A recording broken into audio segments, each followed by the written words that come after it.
Good time of day to all of you, my chess friends here on the Internet Chess Club.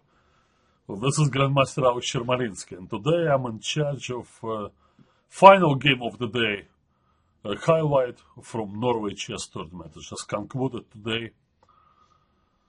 Well, I had a very busy day today. Well, I don't know if you guys were following us.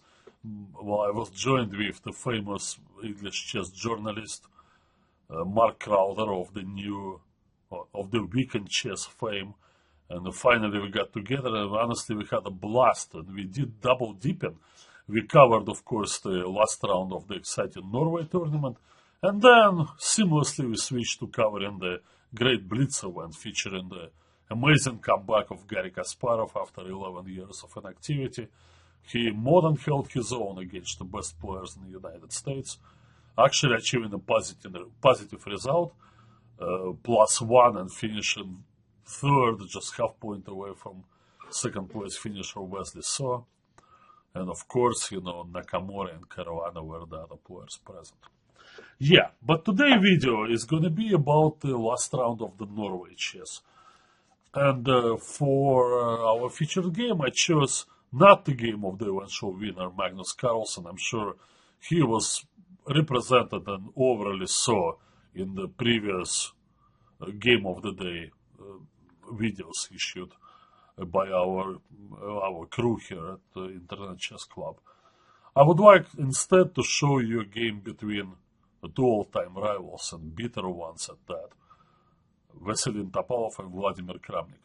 But before I do this, I will mention that Magnus got the job done by defeating the hapless Pavel Eljanov, who just totally butchered the end of the tournament. In his typical fashion, Magnus today didn't get anything out of the opening, but Eljanov played way into his hands by allowing trades and trying to defend his position, and that usually doesn't work against Magnus Carlsen, particularly when you're not in good mood and you're not having a bad tournament.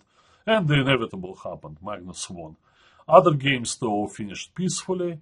Maxim Vachier-Lagrave, who was in a position to catch up with Aronian, could not overcome the resistance of tailender Niels Grandelius, who simply said, "Not today," refused to lose. While the game between Hare Krishna and Aronian was rather short, and Aronian played extremely well, just like he played the whole tournament, and completed his nice recovery event by making a draw and finishing clear second.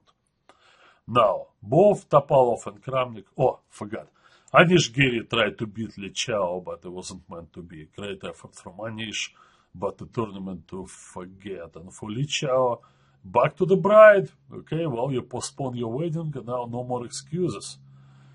Li Chao, go get married, and, happy long life to you. Married life. Okay, so Topalov and Kramnik, they both were at +1, and they came somewhat different ways to this. Topalov really just was happy not to lose games. He said, "I lost enough in London and Moscow," indeed. And he just enjoyed himself, played very reasonable chess. And if his only win came against Niels Grandelius, all in all, Topalov absolutely did not embarrass himself. Neither did Kramnik, but the way he lost to Magnus Carlsen in round 7 did leave a bad taste in the mouth. Now, he also played passively, and he was just out of it.